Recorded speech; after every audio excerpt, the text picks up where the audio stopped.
Alright, so I'm gonna kind of frame this video as if I'm speaking to my younger self, and a lot of people probably are in the position I was in. You're starting off in the gym, you really want to get results, but you've so much information coming from everywhere, you don't know what's wrong, you don't know what's right. So anyways, here we go. These are in no order of importance. Some are about diet, some are about training, and some can actually be applied to both. So either way, here we go. Number one is learn how to track your food, calories and macros in brackets there, because macros will make up your calories, okay? And this applies whether you're trying to gain weight or lose weight or just maintain anything. It doesn't matter if you count calories or not, they still count. Say that again, repeat it to yourself, repeat after me. Calories still count, whether you count them or not. I actually love that phrase. So basically, if you want to lose fat, you need to be in a deficit, and if you want to gain weight, you need to be in a surplus. And if you're not tracking your food, at least for a certain time, it's kind of like asking someone, how long is a piece of string?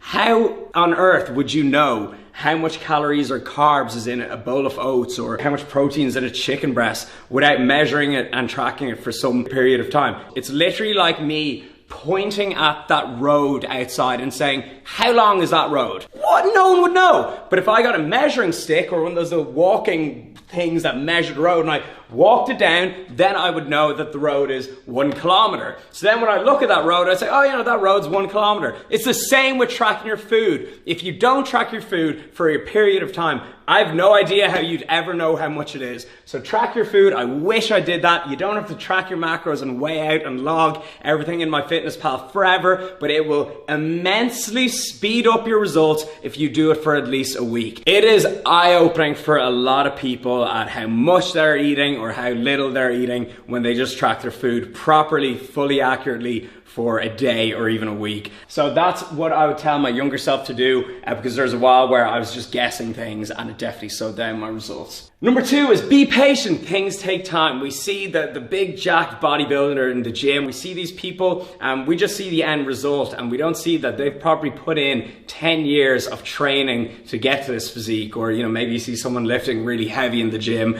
and, you know, you think, oh, they just got there overnight, and that's not the case at all. You need to be patient, and you need to understand that things take time, and you need to enjoy the journey. Kind of like when I look back on my 10-year transformation in that video, I really loved every step of the way, and that's how I was consistent. That's how I didn't give up. I was patient, and I just enjoyed going to the gym and seeing small results over time. I didn't rush things, and I just liked the whole process. So learn to love the process and be patient with yourself, or you just drive yourself crazy. Number three, progressive overload is the key to building muscle. Okay, now, how do I kind of put this in layman's terms, right?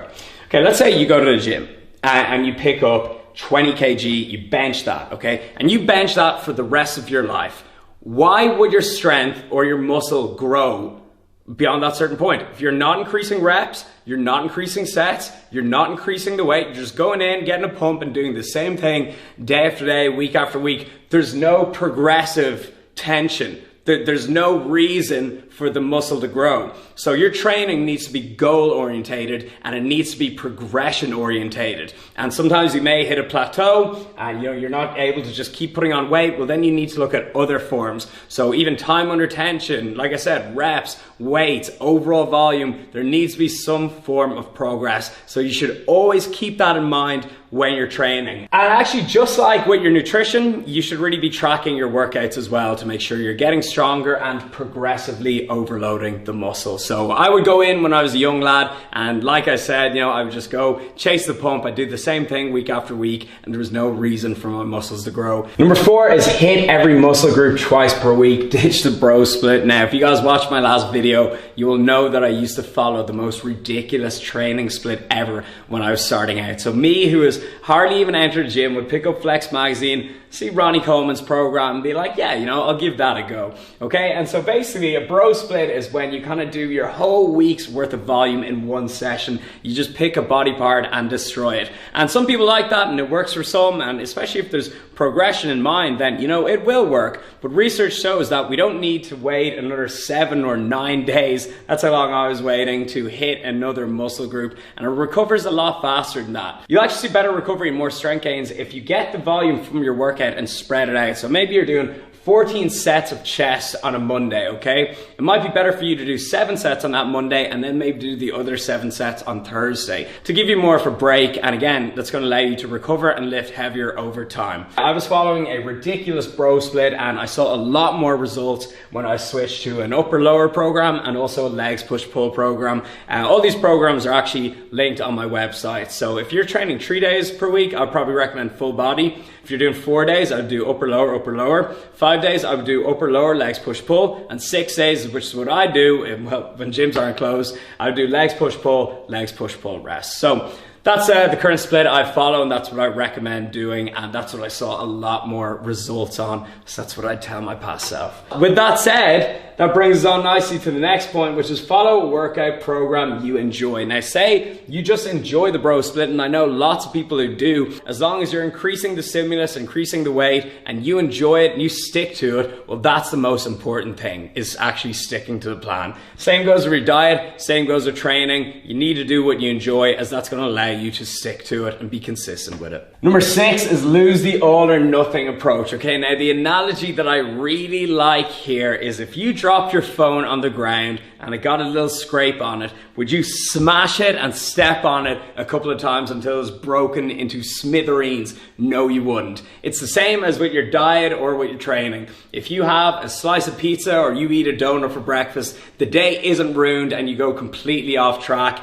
Odds are it won't even have a slightest impact on your diet, but people have this all or nothing mentality that they're either on the diet or off the diet, and if they slip up once, if they miss the gym, they say, oh, I might as well take the week off. And that is just not true and not a good way to look at things. And I remember back in the day, I would do that. I'd eat something that wouldn't be on my diet plan, and I would say, oh, screw it. It's a cheat day or it's a cheat week, and that is just not the way to go about things. So the analogy that I like to give to people is if you dropped your phone on the ground, would you step on it and jump on it? No, you wouldn't. So again, flexible dieting, and if it fits your macros, that whole kind of side of things helped me out hugely, and that's what I'd also tell my younger self. Now, I'm gonna really upset a few people here. I'm gonna break a few hearts. I'm gonna smash people's dreams, okay? Meal timing is largely irrelevant. People say, no, Rob, no, the post-workout anabolic window, it can't be so. The supplement company that I saw in Flex magazine, they told me the post-workout anabolic window would only last for 15 minutes. Sorry to break your dreams, that meal timing is largely irrelevant, and I wish I knew this when I first started out. I swear to God, I used to sleep with a protein shake beside my bed because in the morning I needed to slam that quick digesting whey protein because I thought I was just going catabolic all night and I needed a hit of protein the moment I woke up, or all my progress would just vanish overnight. I honestly thought that, okay? And then you get the complete opposite. You get the people from the intermittent fasting camp, you know, which I like. I have some days, okay? But yeah, those people, and they say, intermittent fasting, bro, you know, it's the longevity, it changes your life, you know, it just increases your spirituality. Seriously, okay, you get some people and they're usually just trying to sell you a program based on some type of timing or some type of protocol that they believe in, okay? Meal timing is largely irrelevant and it's just down to personal preference, okay? It's good if you can position some meals in and around your workout, but if you miss your post-workout shake, it's not the end of the world. And the main thing is what you eat in the entire day, okay? Repeat after me, okay? The most important thing is what I eat in the entire day, not exactly what I eat at what times, okay? It's what your calories and macros add up to at the end of the day. That is the most important thing when it comes to body composition. Now, if you want to split your meals up into 6 small meals a day, 3 large ones, you want to intermittent fast, you want to have most of your calories post-workout, I'm so fine with that. It's all about personal preference and whatever you will stick to. So when I found out that meal timing was largely irrelevant when it comes to body composition and it's all down to personal preference, I was liberated. I was free. I didn't have to. Another story actually. Once when I was going into college, I had a protein shake and it wasn't screwed on properly, and I would always carry around meals and protein shakes with me because I just thought I had to, and it completely ruined everything in my bag. The laptop, notes, everything. So yeah, screw carrying around meals. I'd rather just like wait a few hours. That is one that really got to me, and that helped me out a lot when I found out that it just doesn't matter. Now, number 8, this kind of ties into the last point, is there are no magic foods. So in the fitness industry, people are always going to try to sell you some sexy bullshit, okay? I can't make an ebook based on meal timing is irrelevant. Like, that's the book, you know? But if I wanted to be like, intermittent fasting is the way forward, bro, or I've got the 5 magic foods that you need to eat, this will change your life, the secret foods that work, okay? You know, people just want to make stuff up to just have something to talk about. But honestly, it's pretty simple, and it's the simple shit that works. So there really are no magic foods, and like what I said in the last point,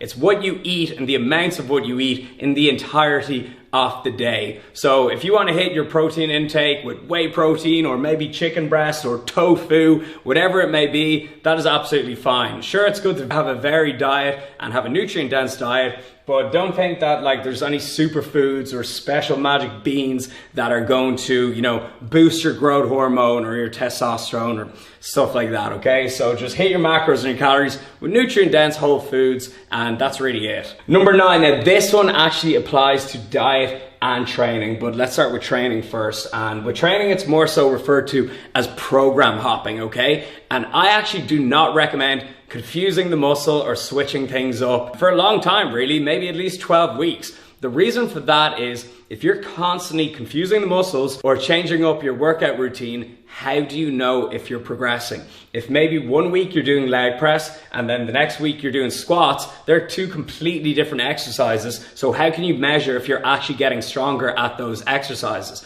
You can't. So I would recommend picking a program, sticking to it, and keeping close notes on what you're lifting on each one of those exercises during the week. So the more kind of things you keep consistent, the more measurable it will be. So that's my advice when it comes to training, is to stop changing your workout or program hopping every week. Now when that comes to diet, oftentimes that we just change up our diet for no reason. And if you're losing fat or if you're gaining weight, whatever your goal is, then there's no point changing your diet. Just keep it the exact same. Like if you're going down on the scales, you're losing fat in the mirror, then keep your diet just like that. If it ain't broke, don't fix it. There's no reason to, you know, drop carbs or add in more cardio. So keep things consistent. And again, this kind of goes back into the be patient thing. Stop switching things up and just, you know, keep on going.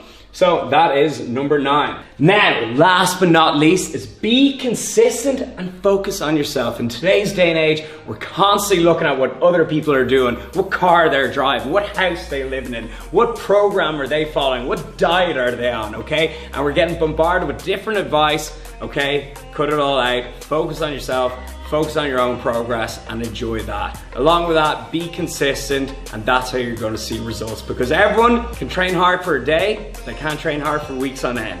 Everyone can follow a shredding diet for a day, they can't do that for weeks on end, okay? So you gotta be consistent and you gotta be honest with yourself. So they are the tips that I wish I could go back in time and tell my younger self before I started lifting. Now, last thing I want from you guys is, what would you tell yourself just before you entered the gym for the first time? See you in the comments. Keep it